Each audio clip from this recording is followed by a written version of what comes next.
2021 मध्ये मी सुरुवात केली होती आणि मला एक म्हणजे गर्वानं सांगते मी की सर जे आहेत ते माझे नातेवाईक आहेत आणि MPSC करायच्या अगोदर मी सरांबद्दल खूप काही ऐकलं होतं. आमच्या नातेवाईकांमध्ये सरांचं भरपूर नाव आहे, कारण की असं पहिल्यांदाच झालेलं आहे की आमच्या नातेवाईकात कोणतरी एवढं मोठं कार्य करून दाखवलेलं आहे. तर सर्व इकडे सरांचं खूप नाव आहे.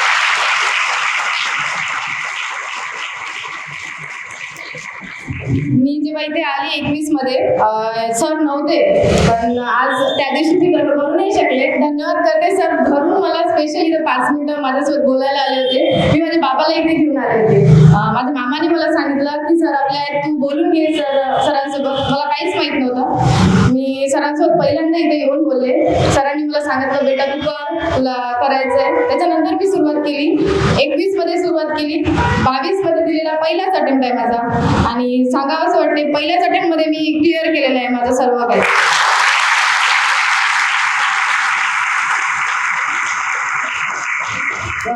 सगळ्यांची इथं सर म्हटलंय एव्हरीवन हॅज अ स्टोरी. प्रत्येकाचा आपला स्ट्रगल आहे. मी माझा काय सांगणार आहे, माझाही आहे थोडासा तरी.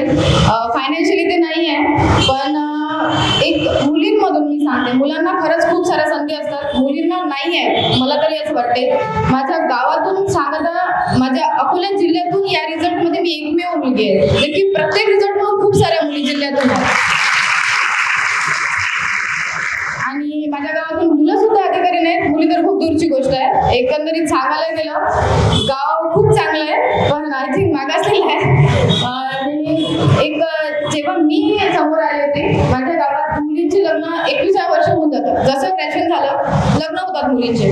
माझ्या बाबांनी खूप हिंमत ठेवून मला शिकवलेलं आहे. आणि मी सांगते, माझ्या मैत्रिणी मला तेच म्हणतो की तू सांग तुझा स्ट्रगल सांग. आता जेव्हा घरी जायचे, मी खरंच सांगते मी संध्याकाळी जायचे घरी आणि सकाळी निघून यायचा प्रयत्न करायचे की कोणाला दिसू नको बा, कारण की तेच कधी लग्न करणार आहे, कधी लग्न करणार आहे. पूर्ण गावात सगळ्यात वयाची असलेली मुलगी मीच आहे.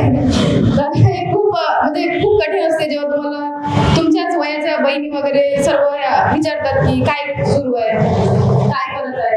तर अभ्यासापेक्षा एक मोठा स्ट्रगल माझ्या आयुष्यात हाच घडलेला आहे.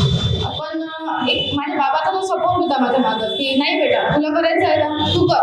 एक नाही होत म्हणजे मुलींना एक सपोर्ट नाही आहे. आणि जर तू केलं, माझ्या बाबाचं जेव्हा मला सांगितलं की तू केलं तर बाकी मुली होतील. मी आज गर्वानं सांगते माझा रिझल्ट आला 1 ऑगस्टला आणि 2-3 ऑगस्टला गावातल्या 4-5 मुली माझ्या घरी आल्या, ताई सांगा कसं करू. त्या क्लास करायला गेलेल्या आहेत. पहिल्यांदा असं झालं की माझ्या गावातून कोणीतरी MPSC साठी पुढाकार घेतलाय मला बघून. याच्यापेक्षा गर्वाचा क्षण काहीच होऊ शकत नाही माझ्यासाठी. आणि जसं की रवींद्र मॅडमने सांगितलंय की दुनिया डोक्यावर घेणार आहे. माझी जेव्हा 1 ऑगस्टला रिझल्ट आलाय, माझ्या बाबांनी 2 ऑगस्टला गावात मिरवणूक काढली आहे. माझ्या गावात माहितच नाही रिझल्ट कशाला म्हणतात. मिरवणूक तर खूप दूरची गोष्ट आहे. दुरून दुरून लोक बघायला आले होते की हे काय आहे इथे चालू आहे.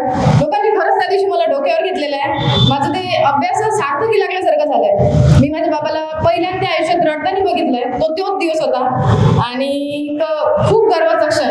मी सांगतो तुम्हाला, तुम्ही इथे आहेत आज खूप बोर राहिले असतात, पण सांगतो एक दिवस असं होतं की अधिकारी इथं बोलत होते आणि आम्ही तिथं ऐकत होतो. एक ते डोक्यात चालू असेल तुमच्या आज की आम्ही पण इथे जाऊ, एक दिवस सांगू आपला स्ट्रगल.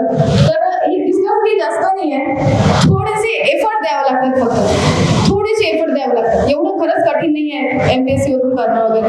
कन्सिस्टन्सी आणि एफर्ट नेहमीच. सरांबद्दल सांगायचं झालं त्याच्यानंतर मी सरांना इंटरव्ह्यूला भेटले डायरेक्ट इथे.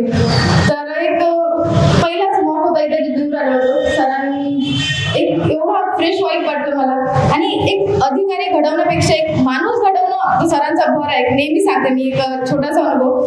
माझ्या रूममेट जे आहेत दोन्ही पण त्या इथेच क्लासहून गेलेल्या आहेत. त्या दोघी इथेच क्लास करतात. आमच्या रूमवर कंटिन्यू चालते या गोष्टी. तर माझ्या रूममेट चालते नाही लाय सर असं सांगितलंय आम्हाला हे करायचं, नाही लाय सर असं म्हणतात हे करायचं. तर हे म्हणजे सांगतात की नाही म्हणजे सर फक्त एक अधिकारीच नाही तर एक माणूस म्हणून कसं जगायचं ते सर सांगतात. आणि माझे रूममेट दिवसभर चालूच असं त्यांचं काही ना काही असं क्लासवर गेलं लायब्ररीला आलं की. तर मला सर खरंच वाटतं तुम्ही हे म्हणजे खरंच सार्थकी लावलेलं आहे. मला हे सांगावं असं वाटतं. आणि अभ्यासाबद्दल सांगायचं गेलं सर्वांनीच सांगितलेलं आहे. तुम्हाला इथे खूप चांगलं मार्गदर्शन मिळते. मी काय सांगणार, पण मिनिमम सोर्स मध्ये मॅक्सिमम रिव्हिजन सर्वात मोठा एक हाच फंड आहे MPSCचा. कमीत कमी सोर्स ठेवा, कमीत कमी तुमचा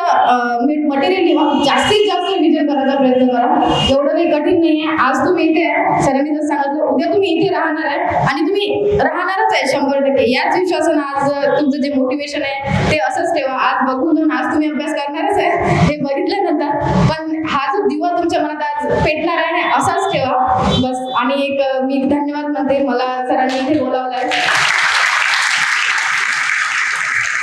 आणि मला जी बोलायची संधी दिली आहे त्यासाठी सर मनापासून धन्यवाद सर. जय हिंद, जय भारत.